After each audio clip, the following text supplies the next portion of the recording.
नमस्कार दोस्तों, मैं डॉक्टर लक्ष्मी नारायण आज आपके सामने प्रस्तुत हूँ एक नए वीडियो लेक्चर के साथ। और आज के इस वीडियो लेक्चर में हम डिस्कस करने वाले हैं एक बहुत ही रोचक विषय है हमारे बाजार सफलता और बाजार विफलता के चैप्टर में से, और उसका नाम है असम्मित सूचना।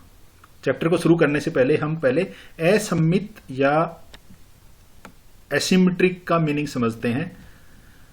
असम्मित मीन जो सम नहीं हो, जो बराबर नहीं हो। सम मीन बराबर, जो बराबर नहीं हो, यानी वो सूचना जो बराबर नहीं हो उसको हम एसिमेट्रिक इंफॉर्मेशन कहते हैं। यानी जो बाजार के दो पक्ष हैं, जैसे हमने पिछले लेक्चर में डिस्कस किया था कि बाजार तंत्र क्या है।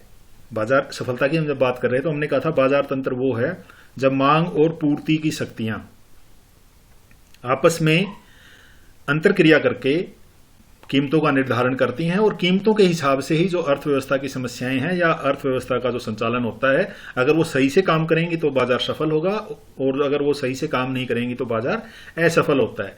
और हमने वहां डिस्कस किया था कि बाजार असफलता के जो कारण हैं उनमें एक असम्मित सूचना होना भी है। असम्मित सूचना से हमारा मतलब है कि जो मांग करने वाले हैं यानी उपभोक्ता हैं, यानी खरीदने वाले हैं, और जो पूर्ति करने वाले हैं यानी विक्रेता हैं, उनके पास जो सूचनाएं हैं वो एक समान नहीं है, वो अलग अलग हैं। इसलिए उसके कारण असम्मित सूचना की समस्या उत्पन्न होती है। यानी असम्मित सूचना से हमारा क्या मतलब है कि बाजार के जो कीमत संयंत्र के दो पहलू हैं, दो तत्व हैं, मांग और पूर्ति की शक्तियां हैं, उन दोनों के पास जो सूचनाएं हैं अगर वो एक समान ना हो तो उसको हम कहते हैं असम्मित सूचना।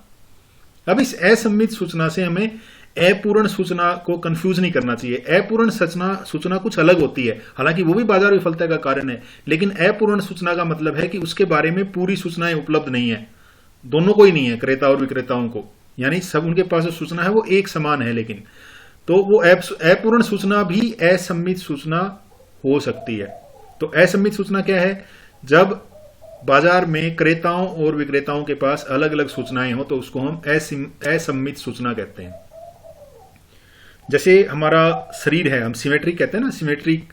असम्मित को समझने के लिए हम सिमेट्रिक शब्द को समझ सकते हैं। सिमेट्रिक, हमारा बॉडी सिमेट्रिक है। कैसे सिमेट्रिक है कि हमारा जो दायां पक्ष है और बायां पक्ष है वो एक दूसरे की कार्बन कॉपी है, यानी दोनों एक समान है। अगर ये समान नहीं होते तो इसको हम कहते हैं एसिमेट्रिक इंफॉर्मेशन।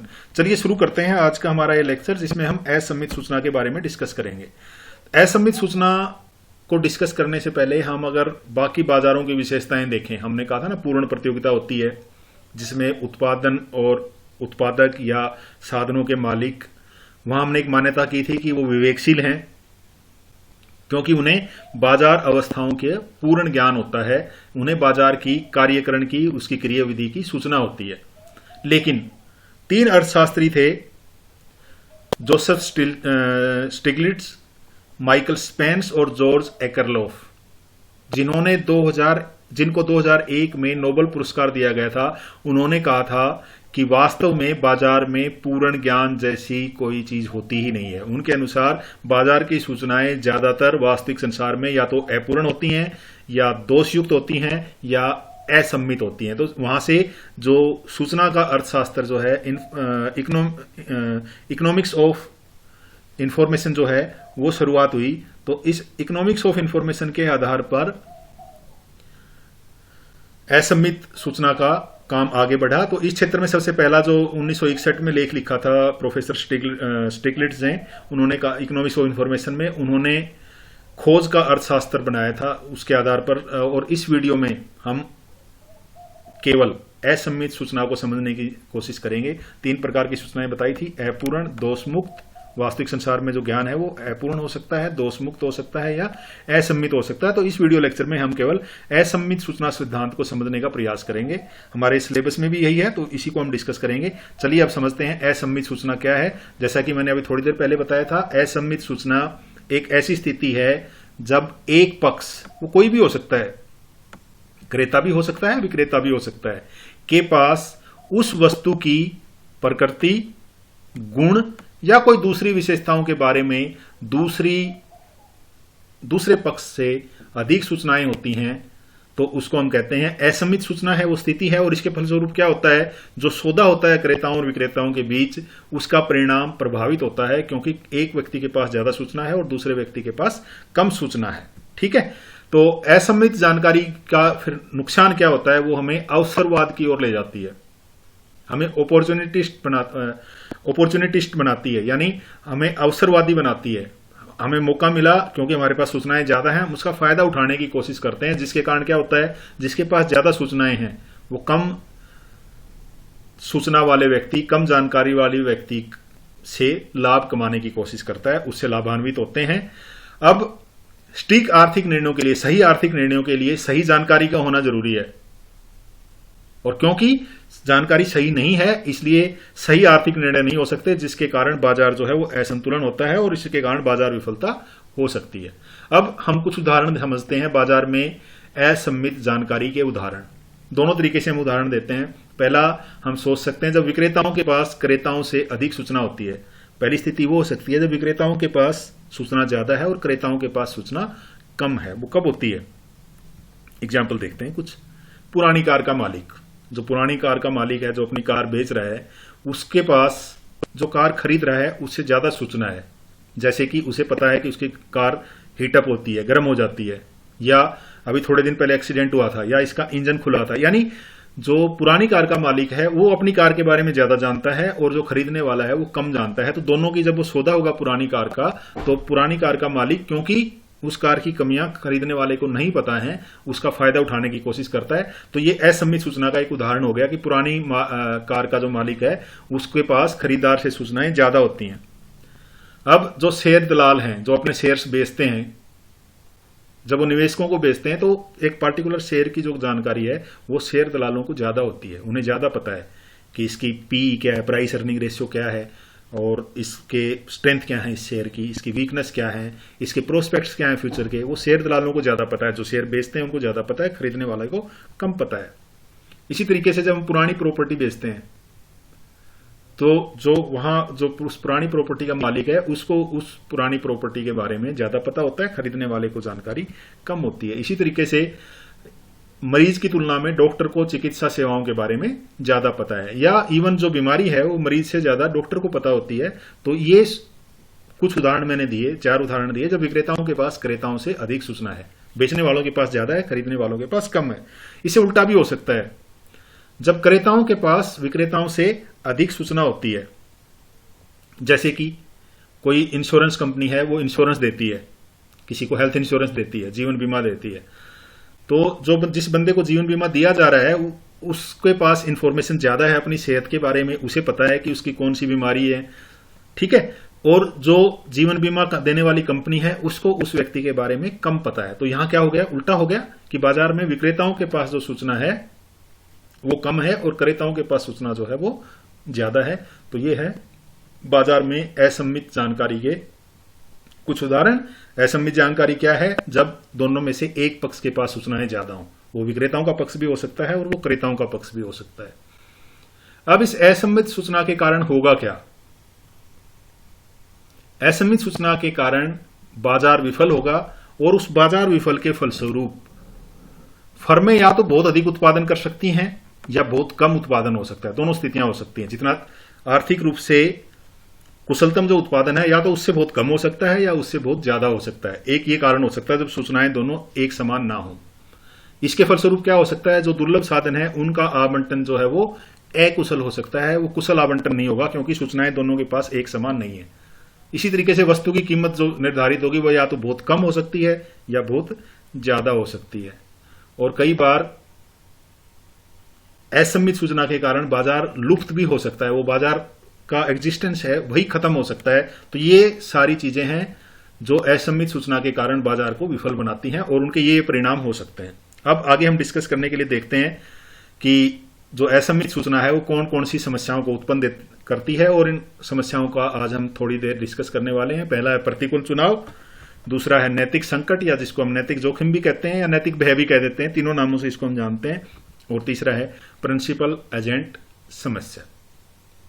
चलिए शुरू करते हैं प्रतिकूल चुनाव से। अब यहां पे असम्मित सूचना के कारण सूचना की समस्या हो गई। सूचना की समस्या के कारण सौदे से पहले भी हो सकती है वो, और सौदे के बाद भी हो सकती है। हाँ, यहां ये देखना जरूरी है कि जो असम्मित सूचना की समस्या है वो सौदे से पहले भी हो सकती है। जैसे कि कार को खरीदने से पहले उसको पता है, लेकिन इंश्योरेंस वाले को कब पता लगेगा, उसके सामने समस्याएं कब आएंगी। या किसी ने कोई वर्कर हायर किया है तो उसकी उत्पादकता कितनी है वो कब पता लगेगी, जब उससे काम करेंगे, यानी सौदे के बाद उसका पता लगेगा। तो इसका मतलब सूचना की समस्या सौदे से पहले भी हो सकती है, सौदे के बाद भी होती है। सौदे से पहले जो समस्या होती है उसको हम प्रतिकूल चुनाव कहते हैं, जिसके कारण जो हम चुनाव करेंगे वो अनुकूल नहीं होगा, वो प्रतिकूल होगा। और सौदे के बाद अगर है तो उसके कारण जो नैतिक जोखिम है वो उत्पन्न हो सकता है, और इन दोनों के कारण ही अपूर्ण बाजार में अपूर्णताएं होगी, और जिसके कारण बाजार जो है वो हमारा अकुशल होगा। चलिए अब जानते हैं प्रतिकूल चुनाव। इंग्लिश में बोलते हैं इसको एडवर्स सिलेक्शन, प्रतिकूल चुनाव। अब क्या होता है प्रतिकूल चुनाव से हमारा मतलब क्या है कि जब एक पक्ष के पास दूसरे से सूचना अधिक है तो प्रतिकूल चुनाव हो सकता है, क्योंकि जो अज्ञानी पक्ष है उसके पास जो समझौता कर रहे हैं, जो सौदा कर रहे हैं, उसमें बातचीत करते समय क्योंकि जानकारी का अभाव है, क्योंकि जो कार खरीद रहा है, जैसे मैंने कार का एग्जांपल दिया, वो ये समझ के कार खरीदता है कि वो अच्छी कार होगी। कार की क्वालिटी इसको नहीं पता ना, लेकिन वो वास्तव में खराब कार होगी।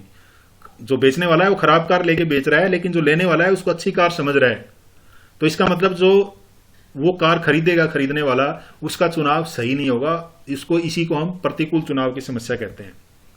तो प्रतिकूल चुनाव भी एक अवसरवाद है, क्योंकि जो सूचित व्यक्ति है वो कम सूचित व्यक्ति के कारण लाभकारी अनुबंध करेगा, जो कॉन्ट्रैक्ट करेगा वो लाभकारी करेगा, और सौदा करते समय एक पक्ष को, जो सूचित पक्ष है, वो कौन सी जानकारियां छुपा रहा है उसके बारे में ज्ञान नहीं होगा। जैसे कि जीवन बीमा खरीदने वाले लोग बीमा कंपनी की तुलना में अपने स्वयं के स्वास्थ्य के बारे में अधिक जानते हैं। तो जो बीमा कंपनी जिस व्यक्ति को चुनती है बीमा करने के लिए, मान लो वो पहले से ही बहुत ज्यादा बीमार है, तो जो चुनाव हुआ वो प्रतिकूल हो गया, जो अनुकूल नहीं हुआ उसके अनुसार। अब ये जो प्रतिकूल चुनाव की समस्या है, सबसे पहले 1970 में एक लेख लिखा था प्रोफेसर एकरलॉफ ने, और उन्होंने कहा था, उस लेख का नाम था the market for lemons, quality, uncertainty and market mechanism. इसमें उन्होंने ये जो सूचना असमित सूचना है या सूचना विषमता है उसके बारे में व्याख्या की थी, और उन्होंने जो एग्जाम्पल लिया था वो पुरानी कारों का एग्जाम्पल लिया था। उसी कार बाजार से हम समझने की कोशिश करेंगे, पुरानी बाजारों के बाजार के हिसाब से, पुरानी कारों के बाजार के हिसाब से। अब उन्होंने ये माना कि मार्केट में दो प्रकार की कारें हैं। एक अच्छी किस्म की कार है जिसको उसने नाम दिया था चेरीज। चेरी होती है ना, लाल लाल जो फ्रूट होते हैं, उसको चेरी कहते हैं। उन्होंने कहा एक अच्छी किस्म की कारें हैं जिसको उन्होंने चेरीज का, हम मान लेते हैं कि वो ये कहता है कि जो चेरीज हैं, जो अच्छी किस्म की कारें हैं, उनके जो विक्रेता हैं वो अपनी कारों को 60,000 से कम में नहीं बेचेंगे। कम से कम सेलर जो है वो कम से कम 60,000 रुपए में बेचेगा, और जो बायर्स हैं वो ज्यादा से ज्यादा 80,000 रुपए दे सकते हैं। तो एक्चुअल में सौदा कहां होगा, बायर 80,000 तक दे सकते हैं, सेलर कम से कम 60। इसका मतलब 60 और 80,000 के बीच में कहीं भी हो सकता है। वो 60,000 भी हो सकता है, 80,000 भी हो सकता है, 70 भी हो सकता है, 75,000 भी हो सकता है, यानी इन दोनों के बीच में रहेगा। बीच का मतलब बिल्कुल मिड पॉइंट नहीं है, बीच का मतलब इस अंतराल के मध्य रहेगा, 60,000 से 80,000 के बीच। अब उन्होंने कहा कि एक दूसरी किस्म की भी कारें हैं जिनको हम लेमन्स कहते हैं, मार्केट फॉर लेमन्स, नाम देखो यहाँ पे टाइटल में लेमन्स था ना। तो उन्होंने दूसरी प्रकार की जो कारें थी उनको लेमन्स कहा था, नींबू कहा था। उन्होंने एक जगह नींबू ली, एक जगह चेरी ली, दोनों खट्टी हैं, लेकिन चेरी का रेट देखो, नींबू का रेट देखो, ठीक है। तो घटिया किस्म की कारों के लिए उसने जो शब्द यूज किया वो लेमन शब्द यूज किया, और उन्होंने कहा कि लेमन्स जो है उसके सेलर जो है वो कम से कम 30,000 रुपए मिलेंगे तभी इन कारों को बेचेंगे, और जो खरीदने वाले हैं अगर उनको पता हो कि ये लेमन्स हैं तो वो 40,000 रुपए से ज्यादा इस जो कार है इसके लिए भुगतान नहीं करेंगे। ठीक है, क्लियर है। दो हमने एग्जाम्पल ले लिए, एक अच्छी किस्म की कार है और दूसरी जो है हमारी घटिया किस्म की कार है। अब क्या होगा, जो खरीदने आ रहे हैं, जो खरीदार हैं, कारों के क्रेता हैं, क्या वो इस अंतर को जानते हैं? अच्छी किस्म की दो किस्म की कारें हैं, क्या वो इस अंतर को जानते हैं? इसके आंसर दो हो सकते हैं, हां भी हो सकता है, हाँ है तो कोई समस्या नहीं है। अगर जो बंदा खरीदने वाला है उसे पता है ये घटिया किस्म की कार है तो उसके वो 40,000 से ज्यादा नहीं देगा, और उसे पता है बढ़िया किस्म की है तो वो उसके 80,000 तक दे सकता है, यानी 60,000 से ऊपर दे सकता है। तब तो कोई समस्या नहीं है क्योंकि उनके पास पूरी जानकारी है। लेकिन नहीं, यदि नहीं, खरीदने वालों को नहीं पता कि ये कौन सी अच्छी किस्म की कार है, कौन सी बुरी किस्म की कार है, तब क्या होगा? जो खरीदने आ रहा है वो तो उसे नहीं पता कि कौन सी अच्छी है कौन सी बुरी है। तो उस अवस्था में क्या होगा? उस अवस्था में ये होगा कि जो कार खरीदने वाला है, क्योंकि उसे पता है कि बाजार में कुछ कारें अच्छी हैं कुछ बुरी हैं, अगर उसे पता नहीं तो वो ज्यादा कीमत नहीं देगा, वो कम कीमत वाली कार खरीदने का प्रयास करेगा। अब वो कितने ज्यादा कारें खरीद सकता है, कितना प्राइस दे सकता है कारों का? अगर हम मान लें कि बाजार में आधी अच्छी कारें हैं और आधी खराब कारें हैं, तो हम कह सकते हैं कि दोनों का जो मीन है, यानी जो सेलर है वो 60 + 30 कितना हुआ? 45,000 हो गया। यानी 45,000 से ऑन एवरेज 45,000 से कम में नहीं बेचेगा, और जो खरीदने वाला है वो ऑन एवरेज 60,000 से ऊपर नहीं देगा। यानी जो सौदे होंगे वो 45 से 60,000 होंगे।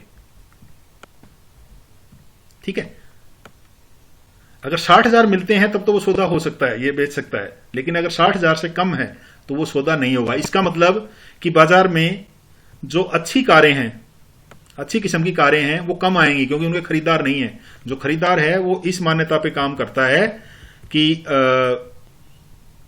जो बाजार में कारें हैं वो कुछ अच्छी हैं और कुछ बुरी हैं, तो वो एवरेजिंग करके एवरेज के हिसाब से उनको खरीदने की कोशिश करता है। तो उससे क्या होता है, उसके कारण जो अच्छी कारें हैं वो बाजार में कम बिकती हैं और खराब कारें जो ज्यादा बिकती हैं। ग्रेशम का रूल याद करो, उसमें कहा था उन्होंने कि जो अच्छी मुद्रा है वो बुरी मुद्रा को प्रचलन से बाहर कर देती है। तो इसी तरीके का एग्जाम्पल एकरलोफ ने दिया कि जब बाजार में दोनों किस्म की कारें होंगी तो जो पुरानी कारें हैं वो अच्छी कारों को मार्केट से बाहर कर देंगी। ठीक है, अब उन्होंने कहा कि क्योंकि जो संभावित ग्राहक हैं, जो खरीदने वाले हैं, उनके मन में एक असम्मित सूचना विकसित होगी और उन्होंने लगेगा कि कार में कुछ ना कुछ गड़बड़ है, अच्छी कारें नहीं है। तो इसलिए जो औसत कीमत देगा वो पुरानी कारों की हिसाब से जो खरीदने वाला है वो कीमत पे करेगा, क्योंकि यह पुरानी कारों में बाजार के संभावित ग्राहकों के लिए सारी जो बुरी कारें हैं। ठीक है, अब मैंने इंटरनेट से एक एग्जाम्पल लिया था, ये कह रहा है कि मात्र ₹50,000 में खरीदे मनपसंद गाड़ी, ऐसी एडवर्टाइजमेंट लगी है। अब जो खरीदने वाला है, जो बेचने वाला है, जिसके पास अच्छी कारें थी, वो कितने में बेचता है? कम से कम 60,000 में। इसका मतलब पुरानी कारें जो हैं उनमें से जो अच्छी कारें हैं, जो सही कारें हैं, वो मार्केट में नहीं आएंगी, क्योंकि 50,000 की बिक रही है ना, और उसे कम से कम 60,000 चाहिए बेचने के लिए। ध्यान कीजिए, पीछे जब मैंने बात की थी कि कम से कम अच्छी कारों वालों को 60,000 रुपए चाहिए, लेकिन यहाँ 50,000 में बेच रहे हैं, तो इसका मतलब जो अच्छी कारें हैं वो बाजार से बाहर हो जाएंगी, क्योंकि जो अच्छी कार का मालिक है वो तो जानता है कि मेरी कार अच्छी है, उसे नहीं पता ना मेरी कार खराब है, इसलिए वो उसको बेचने से इंकार कर देता है क्योंकि उसके ठीक कीमत नहीं मिलती। तो इसके फलस्वरूप क्या होगा? प्रतिकूल चुनाव की समस्या होने के कारण बाजार का आकार कम हो जाएगा। हमने कहा था ना कि बहुत कम उत्पादन हो सकता है, बहुत ज्यादा हो सकता है, और बाजार लुप्त भी हो सकता है, दोनों चीजें हो सकती हैं। तो ये था हमारा प्रतिकूल चुनाव व बाजार विफलता। अब अगला हमारा जो टॉपिक था, हमने लिया था प्रतिकूल चुनाव, उसके बाद नैतिक जोखिम। नैतिक जोखिम क्या है कि जब किसी सौदे में जिसके पास ज्ञान कम है, जिसके पास जानकारी कम है, उन्होंने एक समझौता किया है ऐसे व्यक्तियों के पास जिनके पास जो जानकारी है वो ज्यादा है, तो उस अवस्था में उसे नैतिक जोखिम झेलना पड़ेगा, या समझौते के उल्लंघन करता है। मान लो हमने कोई समझौता किया और समझौते का कोई उल्लंघन करता है, तो उसमें जवाबी कार्रवाई करने की क्षमता ना हो। जैसे कि किसी ने एक्सीडेंट इंश्योरेंस लिया, कंपनी ने इंश्योरेंस ले लिया, अपना प्रीमियम ले लिया, लेकिन जिसने एक्सीडेंट इंश्योरेंस करवाया उसने अपने सर पे हेलमेट पहनना बंद कर दिया। मैंने बताया था एग्जांपल्स, आगे कारें दिखेंगी, दिखाया था ना 3 पिक्चर्स, उसमें मैंने एक एक्सीडेंट का भी दिखाया था। तो इसका मतलब उसने हेलमेट पहनना मान लो बंद कर दिया, तो बीमा कंपनी को नुकसान होगा क्योंकि उसको चोट ज्यादा लगेगी, हेल्थ इंश्योरेंस। लेकिन क्योंकि जो समझौता था उसमें उसके कुछ एक्शन जो है वो हिडन है, वो पहले से नहीं देख सकते। और इसका और अच्छा एग्जांपल हो सकता है जिसने फायर का आग लगने का बीमा करवा लिया, वो अब आग से बचने के उपाय करने छोड़ देता है। तो ये जो सारी चीजें हैं ये नैतिक जोखिम है, जिसके कारण क्या होता है, जब एक पार्टी अपने कार्यों और इरादों के बारे में अधिक जानकारी के साथ कम जानकारी वाली पार्टी के दृष्टिकोण से अनुचित व्यवहार करने की प्रवृत्ति रखती है और उसे ऐसा कहीं से करने का प्रोत्साहन मिल रहा होता है। अगर आपने हेल्थ इंश्योरेंस कराया है बीमारी के लिए, तो आप अपना शरीर का ख्याल रखना छोड़ सकते हो कि हेल्थ इंश्योरेंस है, अगर बीमार होंगे तो मुफ्त में इलाज हो जाएगा। तो ये जो अनुचित व्यवहार है इसको हम नैतिक जोखिम कहते हैं। इसको हम आसानी से समझ सकते हैं हिडन एक्शन। हिडन एक्शन, और जो पहली समस्या थी एडवर्स सिलेक्शन की, वो हिडन कैरेक्टरिस्टिक्स थी, उनकी विशेषताओं का नहीं पता, यहां उसके एक्शन का नहीं पता कि वो क्या एक्शन करेगा।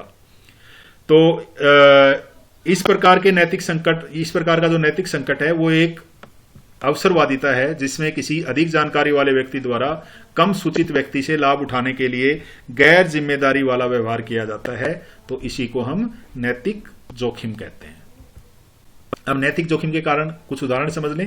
कर्मचारी की निगरानी, यदि उसको जो कर्मचारी को रखने वाला है, नियोक्ता है, उसके द्वारा अगर संभव नहीं है तो वो काम चोरी कर सकता है। आपने अपने फैक्ट्री के लिए या अपने घर के बाहर चौकीदार बैठाया कि रात में आपको जगना है और देखना है कोई आता तो नहीं है, खेत में रखा, लेकिन वो रात में जाके खेत में सो गया क्योंकि आप देखने नहीं आ रहे हो, तो वो नैतिक जोखिम है। आप उसको पे किस हिसाब से कर रहे हो? पे कर रहे हो आप इस हिसाब से कि वो रात को जग रहा है, समझौता यही हुआ है ना, लेकिन वो रात में सो जाता है, तो ये भी नैतिक जोखिम है। ये अभी अभी मैंने बताया कि लोगों के बीमाकृत होने के बाद लापरवाही से व्यवहार करने की जो उनकी संभावना है वो अधिक हो जाती है। लेकिन जो नैतिक जोखिम है, नैतिक संकट जो है वो हानिकारक हो ऐसा जरूरी नहीं है। क्यों जरूरी नहीं है? मान लो किसी गर्भवती महिला ने अपना जीवन बीमा करवा रखा है और इसी हिसाब से करवाया है, प्रसव के हिसाब से उसने बीमा करवाया है, तो वो बार बार डॉक्टर के पास जाएगी क्योंकि उससे पे नहीं करना ना, बीमा कंपनी पे करेगी। लेकिन इसका नुकसान नहीं होगा, इसका फायदा होगा। क्यों फायदा होगा? क्योंकि समाज में स्वस्थ महिलाएं रहेंगी और उनके जो बच्चे होंगे वो भी स्वस्थ रहेंगे, तो इसका फायदा भी हो सकता है, जरूरी नहीं हर बार नुकसान ही हो। लेकिन जो नैतिक जोखिम है उसके कारण बाजार विफल होगा। क्यों विफल होगा वो हम समझने की कोशिश करते हैं कि जब किसी ने अपना आग से मान लो बीमा करवाया, ठीक है, और उसने लापरवाही की, तो उसके कारण क्या होगा? आगजनी की घटनाएं बीमा वालों में ज्यादा हो जाएंगी।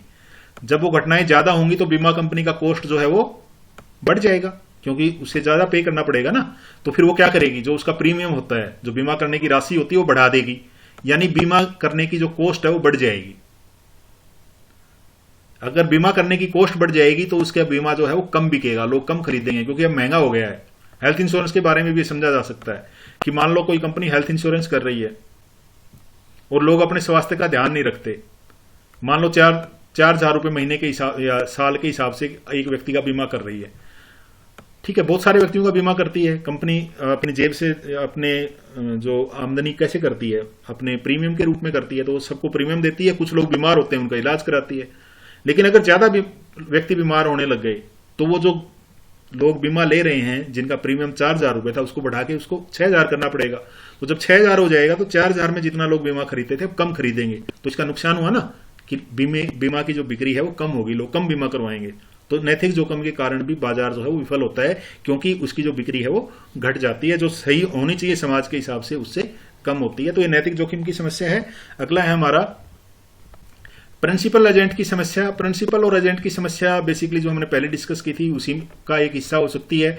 एक एजेंट होता है, कार्यकर्ता होता है, ठीक है, दूसरा प्रिंसिपल होता है जो काम पे रखता है। प्रिंसिपल कौन है? जो काम पे रखता है। किसको काम पे रखता है? एजेंट को। वो एजेंट को काम देता है।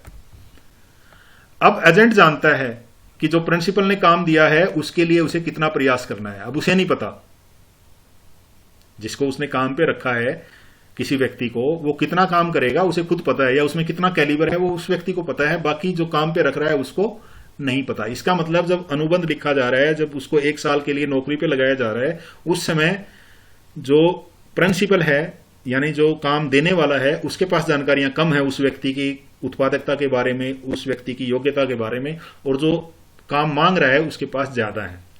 तो ये असम्मित जानकारी का एक एग्जाम्पल हो गया।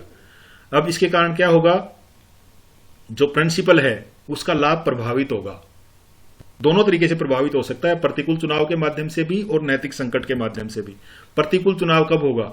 जब वो एक आलसी कर्मचारी को नौकरी पर रख ले, क्योंकि उसे पता नहीं ना, जो जिसको काम दे रहा है उसे नहीं पता कि वो कैसा है, कितना काम कर सकता है। मान लो उसने किसी आलसी व्यक्ति को नौकरी पर रख लिया और लगाने वाले को नहीं पता, तो ये प्रतिकूल चुनाव, गलत आदमी को चुन लिया, गलत व्यक्ति को चुना उसने, तो जिसके कारण उसको नुकसान होगा, तो उसको प्रतिकूल चुनाव कह सकते हैं। इसके साथ साथ इसका नैतिक संकट भी होता है, जो भी एजेंसी प्रॉब्लम जिसको हम कहते हैं, जब बड़ी कंपनियों में होती है कि जो एजेंट हमने रखा है अपने काम करने के लिए, वो अपना फायदा ज्यादा देखता है। हम इकोनॉमिक्स में तो मानते हैं कि सभी लोग अपने अपने जो यूटिलिटी है उसको मैक्सिमाइज करते हैं। तो जब एजेंट क्या करेगा, वो अपना जो लाभ है उसको अधिकतम करने का प्रयास करेगा, जबकि उसको रखा किस लिए है? जो काम करने वाला है उसके लाभ को अधिकतम करने के लिए रखा हुआ है। तो इसके कारण, क्योंकि ये जो प्रिंसिपल है ये इस एजेंट की कार्रवाई को नोट नहीं कर सकता, वो नहीं देख सकता कि एजेंट जो काम कर रहा है वो ठीक कर रहा है या नहीं कर रहा है, तो इसके कारण नैतिक संकट भी हो सकता है। तो प्रिंसिपल एजेंट समस्या के कारण भी बाजार जो है वो विफल हो सकता है, क्योंकि जो हायर करेंगे लोगों को, जो प्रिंसिपल हैं, उस पर वो प्रभावित होंगे, तो इसके कारण भी बाजार विफलता हो सकती है।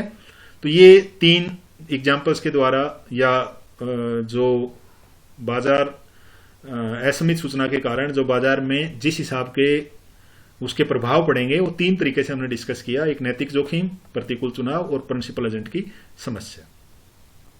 अब इसके निहितार्थ क्या होंगे, इंप्लीकेशंस क्या होंगे, असमित सूचना के क्या प्रभाव होंगे, क्या उसके निहितार्थ होंगे?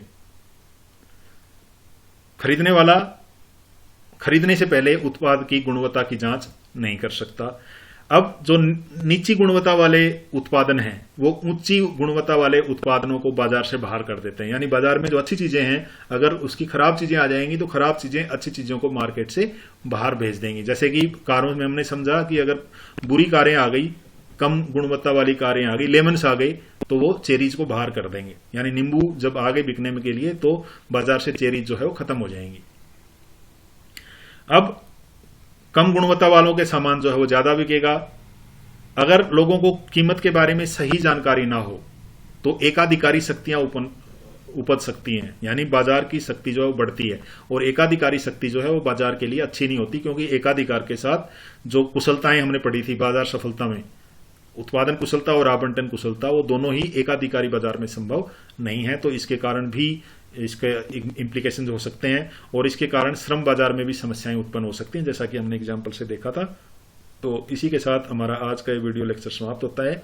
आपके धैर्यपूर्वक सुनने के लिए, आपके समय के लिए बहुत बहुत धन्यवाद।